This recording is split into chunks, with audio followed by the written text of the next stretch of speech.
Good morning. Good morning. We're talking about peaceful warriors because January 31st is the beginning of the season of nonviolence, which is a season that was created by one of Gandhi's grandchildren and the agent, AGNT, which is the Association of Global New Thought Churches, which are all the New Thought churches. And it is between January 31st, which is the date of Gandhi's assassination, and April 4th, which is the date of Martin Luther King's assassination. And both of these men represent people who truly lived by what they believed, and that was nonviolence. And that you can do what you want to do in this world without ever having to do violence. So Gandhi was born a Hindu in India, and he had an experience. He was a lawyer, and he had an experience. He thought, I'm a professional. He was on a train. He was going somewhere, and they asked him to move to the back of the train because of his color, because he was a dark color. And he refused. So they threw him off the train. And he was so upset and insulted by this, he actually left India and he went to South Africa. And he lived in South Africa for many years, and he fought against the racial bias there peacefully. And then he moved back to India, and he led the Indians to freedom from Britain. And he did all of this without ever doing any kind of violence. It didn't matter what was done to him. It didn't matter what was done to the protesters. They never lifted a finger. And England, which controlled India at the time, was this really big, military might country, and they actually defeated England and got their independence without ever raising a gun, which, if you know anything about America, the whole American Revolution was fought with bloody battles. He did it in India without ever raising any kind of weapon.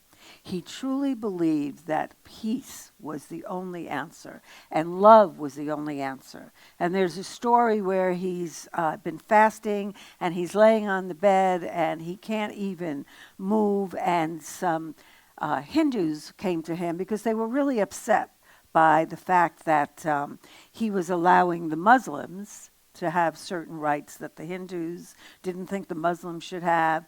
And a man approached him and was really angry, and he said, he said something about the fact that he was going to go to hell. And Gandhi said, you're not going to go to hell. And he said, I am going to go to hell. I killed a young child. He said the Muslims had killed his son.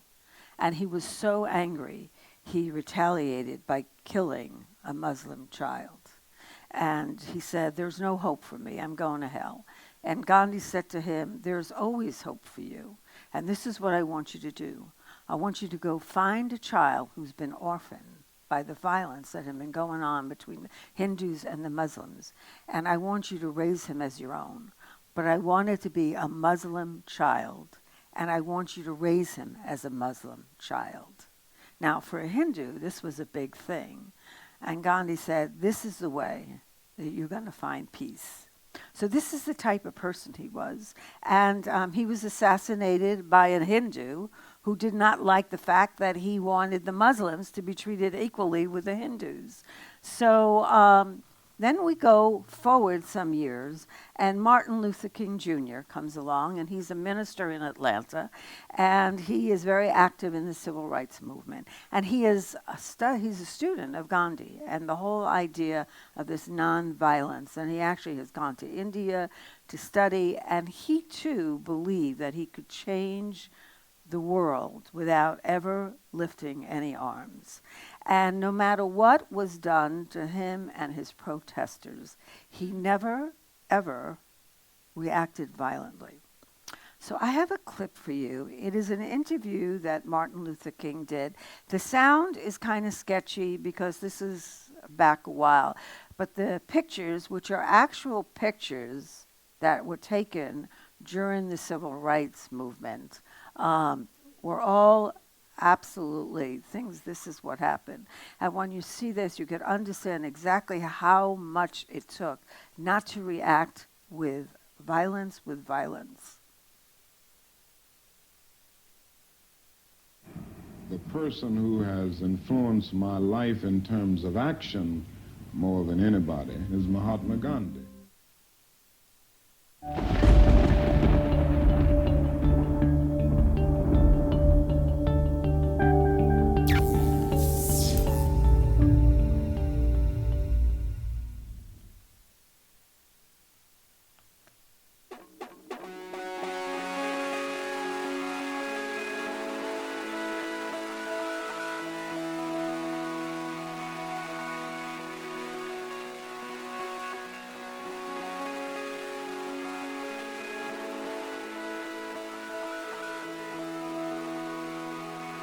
Where did you come to Gandhi? I came to Gandhi in the same setting. In theological seminary days, I had heard of Gandhi.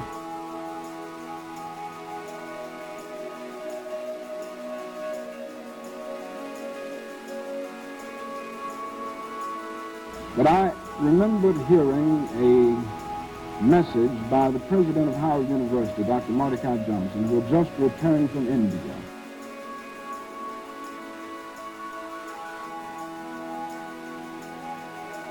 Spoke in Philadelphia on his trip to India and the whole philosophy of Gandhi and passive and nonviolent resistance.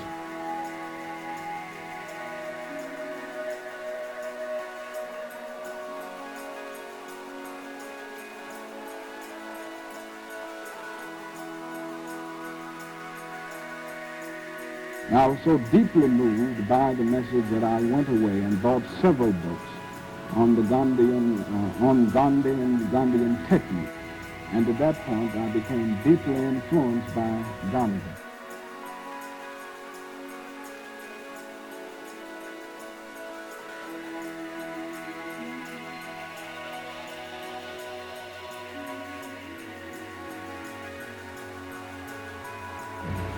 Never realizing that I would live in a situation where it would be useful to me. And actually use it.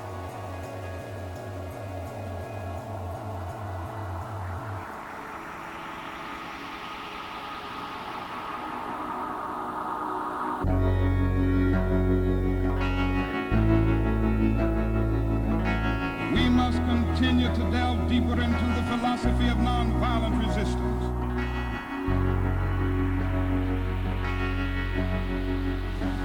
There is something about this method that has power. They try to handle it by throwing us in jail. But what happens? We go into the jails of Jackson, Mississippi, and transform these jails from dungeons of shame to havens of freedom and human dignity.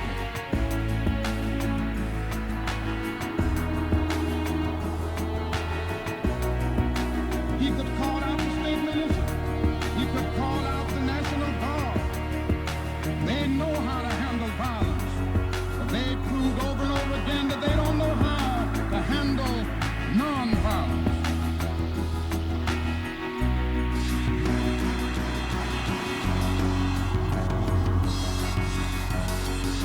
I believe primarily that this is the way it exposes the moral defenses of the opponent. It has morality with it because it gives us the opportunity to work to secure moral ends through moral means. We aren't going to let any dogs or water hoses turn us around.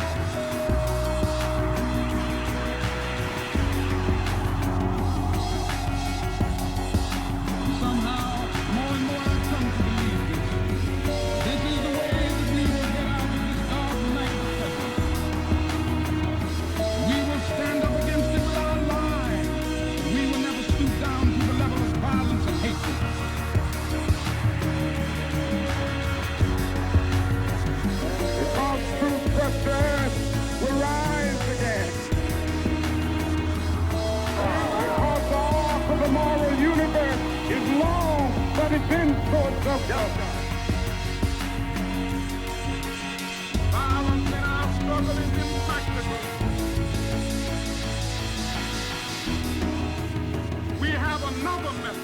much more powerful.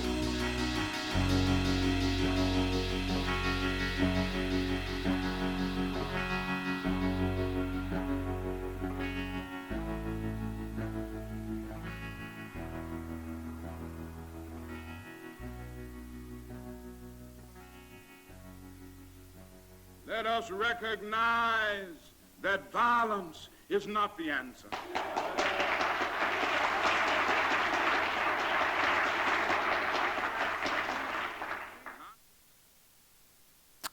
So, in today's world, we still have all of this stuff going on. Sometimes it may not be that obvious, but it is. And that's why we have this period of time to remember that the world of peace begins with us. You know, it is how we are in the world that affects peace, because there's still lots of stuff going on. And so here's some things that we can do to change this. We can all be peaceful warriors. You know, someone said something to me the other day. They said, well, what about when this happens to you? Or what about when that happens to you? You know, things happen. But if we react with the same violence that is given to us, whether it be verbal violence or physical violence or social or whatever, if we react the same way, we are just feeding that.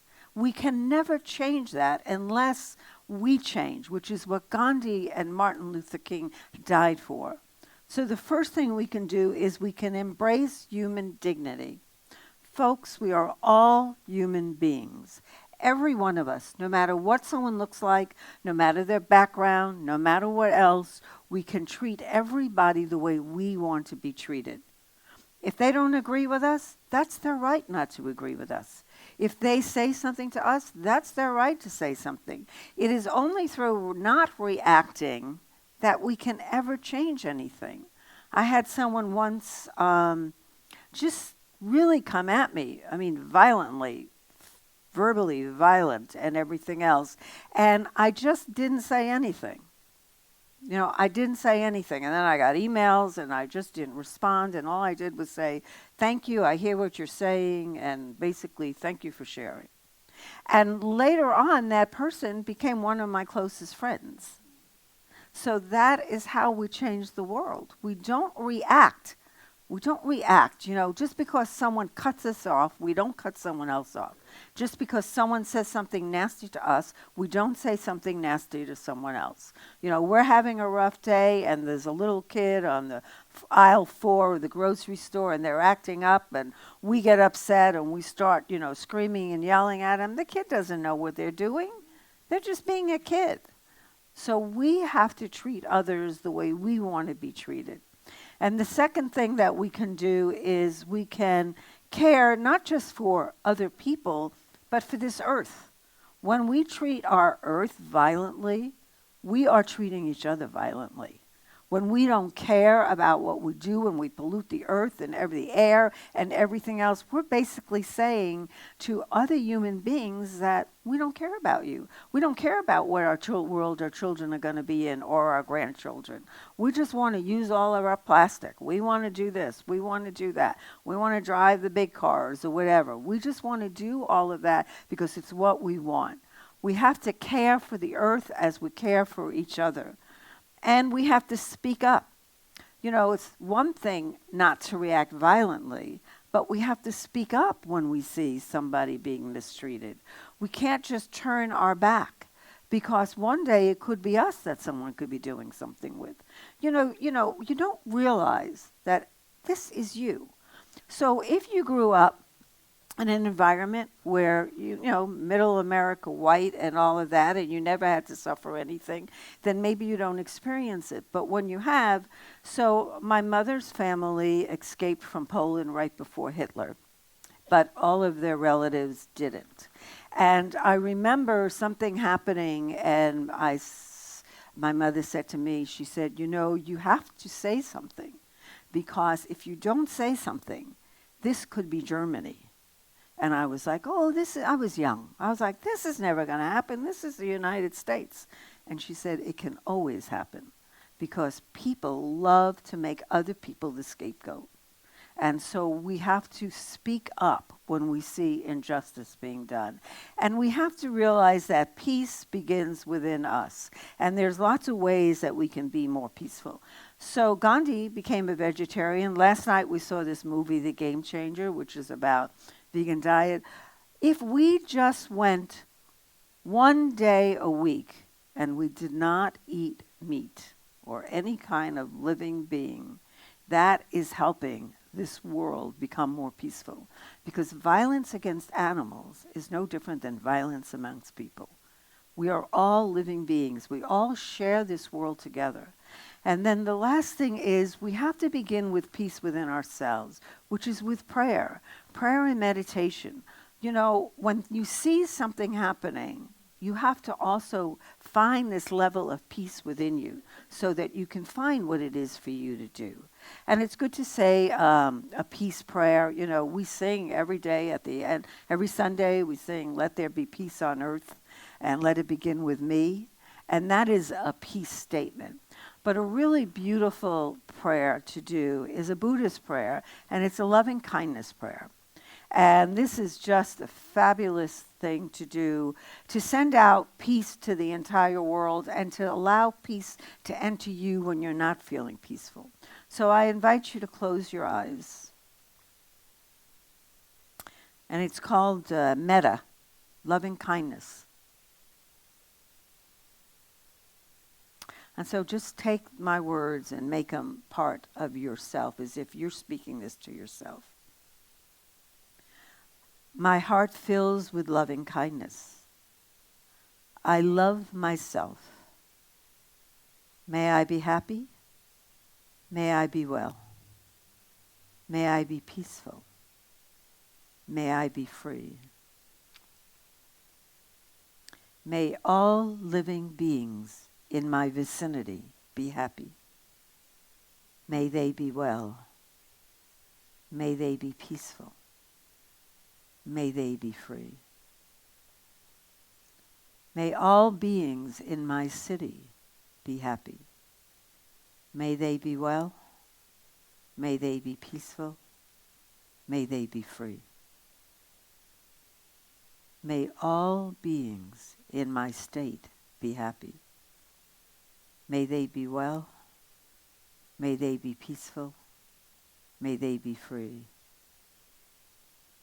May all beings in my country be happy. May they be well. May they be peaceful. May they be free. May all beings on planet Earth be happy. May they be well. May they be peaceful. May they be free. May all my loved ones be happy. May they be well. May they be peaceful. May they be free. May all my enemies be happy. May they be well. May they be peaceful. May they be free. May all beings in the universe be happy. May they be well. May they be peaceful. May they be free. If I have hurt anyone, knowingly or unknowingly, in thought, word, or deed, I ask for their forgiveness. And so it is.